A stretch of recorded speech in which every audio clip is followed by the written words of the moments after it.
Gave up 10 threes again tonight. Down 11 at half.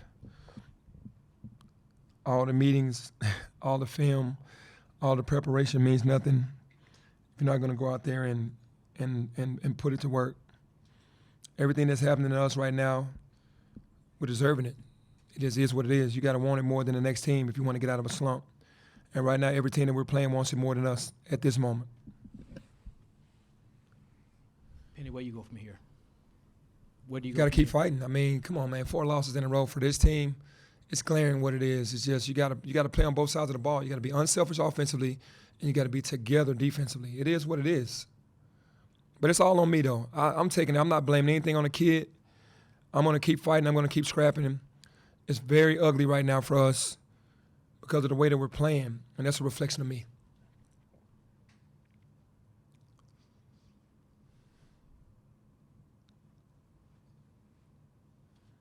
In the first half, the way over here, in the way they came out in the first half, just in terms of kind of mentally being into it, do you feel like that there was something missing there in that regard? Because it seemed like in the second half, at least at the start of it, it was there.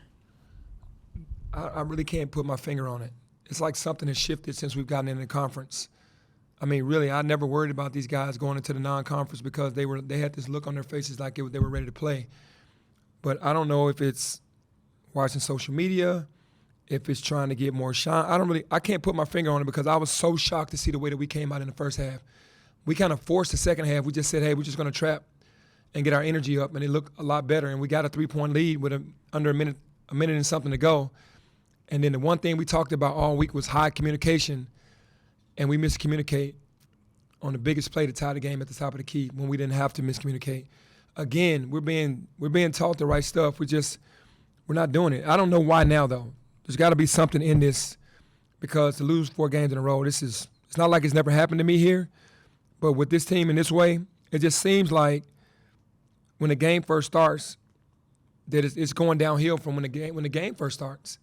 And that's weird. That's very weird. I mean, early in the season, you talked about this team's confidence and how at times they could almost be too confident. And now it's the polar opposite. How do you reinstill that bravado or swagger that this team was riding on for, a month and a half? I think that's player led.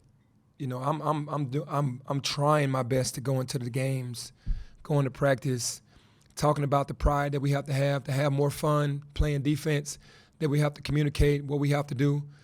And it just seems like a huge disconnect with this group right now. I can't put my finger on it. Like a humongous disconnect, and you can tell in our play.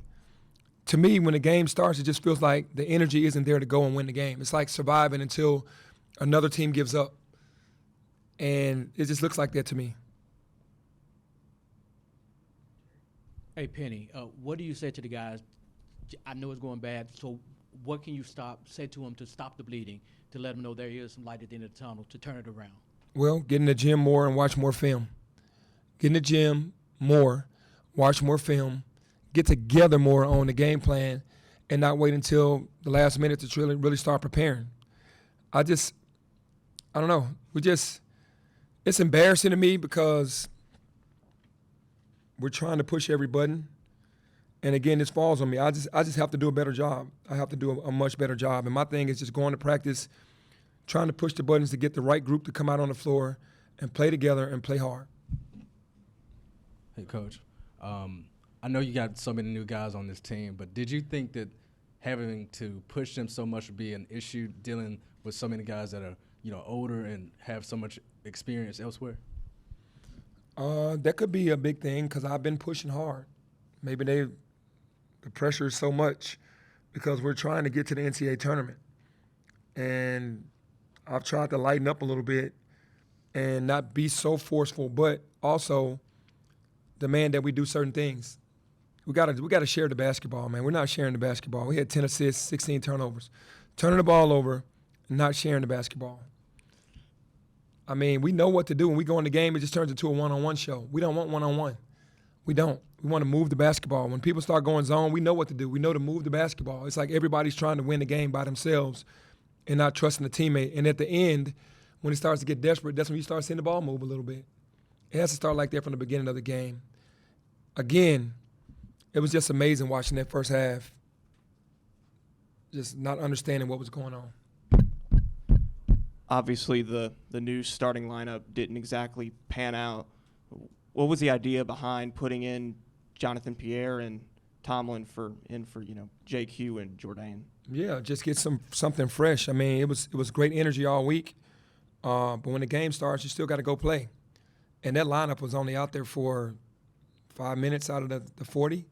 So it's like it doesn't matter who starts, it doesn't matter who finishes. So the best group finished the second half. And but there are no excuses. But my mindset was to get something fresh, get people that could pick up in the backcourt.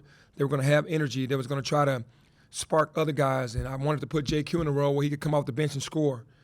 And he didn't have a great game. 0 for 5 from 3, 3 for 11. So he played 32 minutes.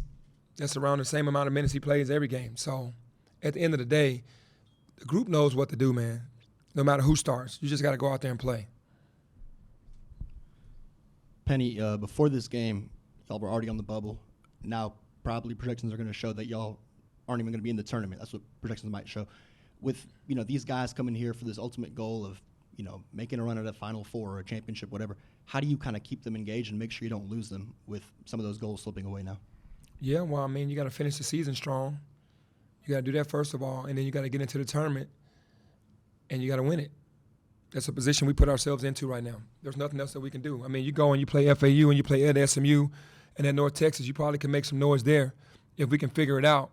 But then you ultimately got to go and you got to win the tournament as well. You got to finish the season strong. Like, to keep them, I mean, the pride in me is going to be for the guys that want to play. For the guys that want to quit because they think we're not going to make it, they can quit if that happens. I just want guys to go fight, man. That's it. Let's go fight. Do you feel like certain guys are not quitting, but I don't think they're quitting. I just think that we haven't figured out how to play together yet. Like, I don't understand why we're not sharing the ball more and doing the things that we know to do what's right. We can't be stat chasing at this point of the season. We can't, and I'm looking at Jonathan Pierre played 6 minutes and 45 seconds. Jordan Brown played 4 minutes and 25 seconds. Ashton 5 minutes. Jalen Young 8. Carl 4. Same amount of minutes that those guys usually play. And then the big minutes, David Jones, Jaquan Walton, Naquan Tomlin, Malcolm Dandridge, Javon Quinterly, Nick Jourdain. The same people that usually play all the minutes. That group has to figure it out.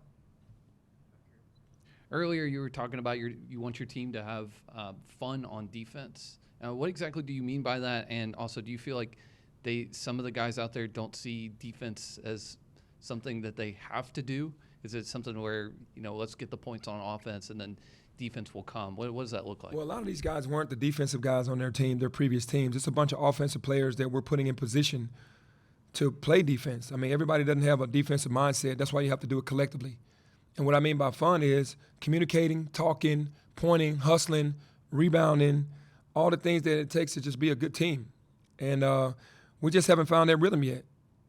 We had it in non-conference, and then we lost it in conference. Go figure. Coach, right here. Despite the result, there was a bit of toughness shown by Naquan Tomlin. It seemed like he had a cut in his eye. It seemed like it was a vessel that was scratched.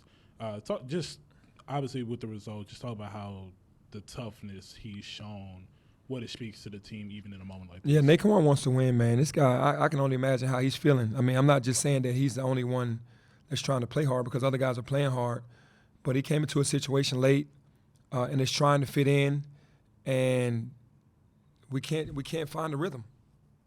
We have not found the rhythm with this group since Naquan has joined. And I don't know why, because he's a great defender. I mean, he's fouled some, but he wants it. He plays hard. He can score. We haven't found a way to get him the ball. He was 5 for 7. Him and Malcolm had the highest percentages, and they should have got more shots. But it's like you got to find that guy on the offensive end, and then defensively he's doing pretty well. He rebounded tonight, led us in rebounding. And we went into the game to talk about everybody trying to get 50 rebounds as a group, as the front court. But Naquan, he played well tonight. Based on the way things are going and how things are looking, do you think that there is like a disconnect, like between you and the players? Like you're like, is there an issue like with what you're saying getting across to them? Not at all. I'm really close to my players. I'm more than a head coach to these guys. I have relationships with these guys. I mean, these guys are still new. It's a new system. And again, we're not talking about defensive-minded guys. We're trying to help them get into a position to work with one another, and they're not really vocal. So it's causing problems. Again, it's not a disconnect with me and the players. I mean, they know exactly what we want. And, they text my phone all the time to tell me to stop taking the blame for the games, but it's my job to do that. I have no disconnect with my players, I promise you. It's not that. If it was, I would honestly say it like, man, I have a disconnect. We just have not figured out a way to get this done. And especially in the last 4 games, it's been really hard. Every game has been like pulling teeth from the beginning of the tip-off until the end. And then Malcolm's reverse dunk, your reaction kind of spoke volumes. It did, because I was like, it's just fitting. You miss a reverse dunk, then you have an easy and one and miss that, and then we miss 1 or 2 free throws. That's just how the night was going. That's how this losing streak has been going. And I'm just going to focus on moving forward, man, because I believe in God and I believe in, who I am, that anything is possible. I've been here before, not in this fashion. We're winning 10 in a row and then losing 4 in a row. But we'll find out a way. I feel like it's like we find one game where things need to work and then everybody get on the same page. But right now it's ugly.